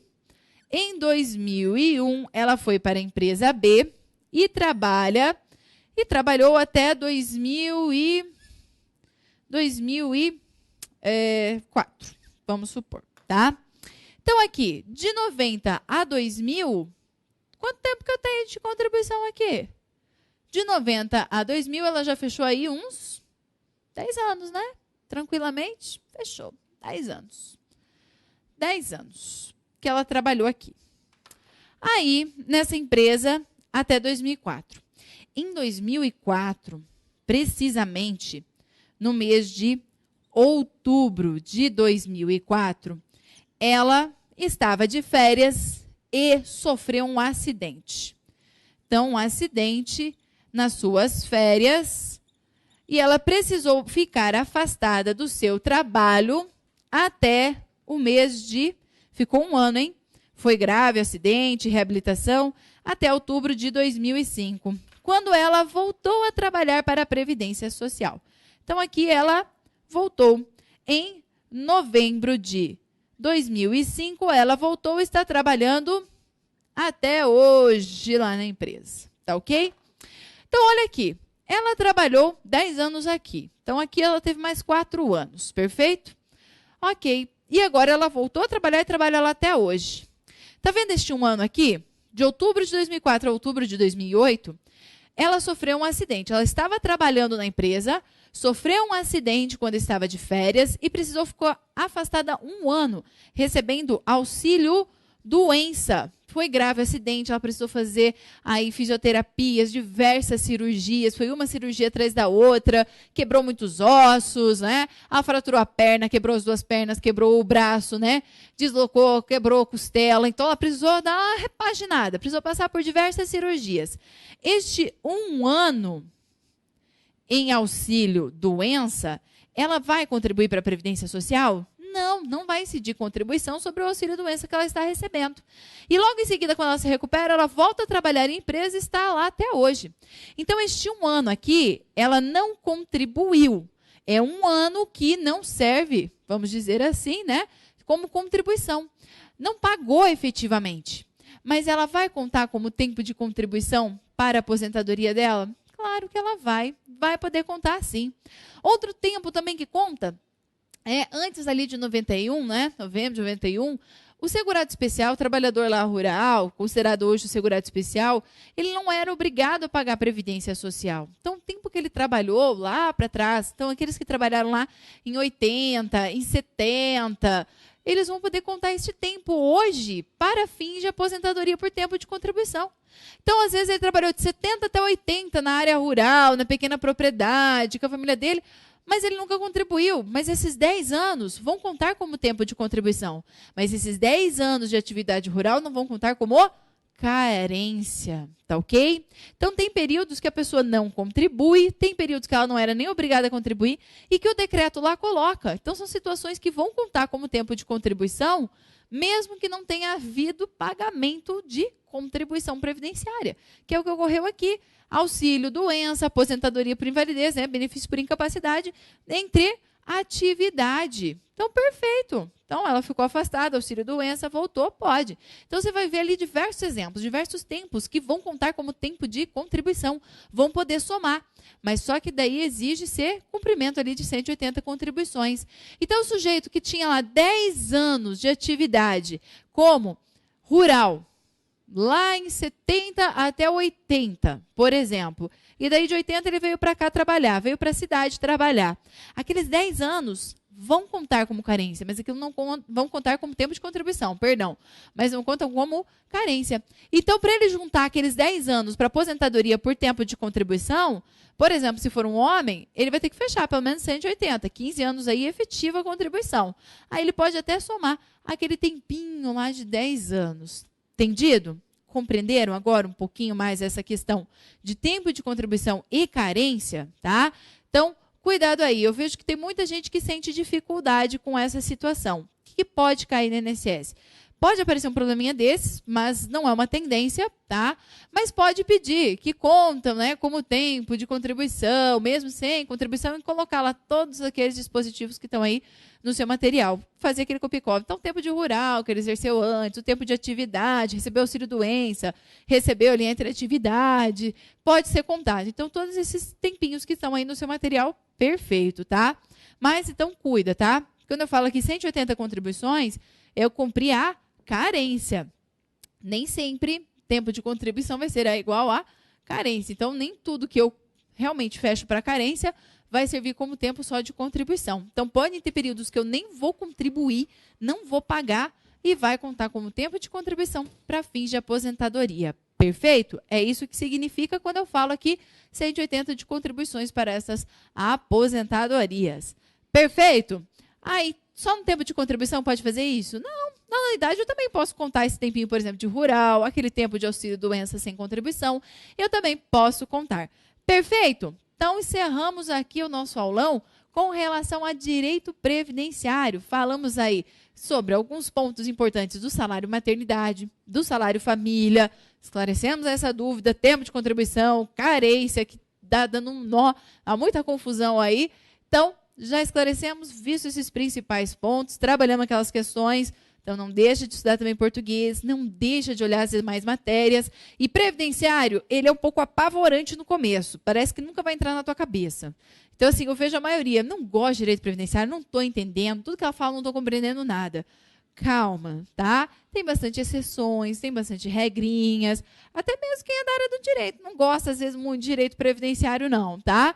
Mas te garanto, depois que você começa a estudar, começa a ser prazeroso. Sabe quando começa a ser gostoso também? Você começa a ler, aí você vai resolver as questões, você começa a acertar as questões, começa a ir bem nos simulados, aí é um estímulo, aí é gostoso. Você fala, poxa vida, agora eu estou conseguindo compreender a matéria, estou conseguindo resolver as questões, aí começa a ser prazeroso. Mas muitas vezes uma lida só não vai ter jeito. Às vezes você vai ter que rever a aula, você vai ter que reler o material. É bom dar uma lida sim na lei também e praticar muito. É fazendo exercícios que você começa a aprender muito a matéria de direito previdenciário e as outras também, né? Aliar ali a teoria com a prática. Então, desejo para você excelentes estudos. Nos vemos numa próxima. Um grande abraço. Até mais.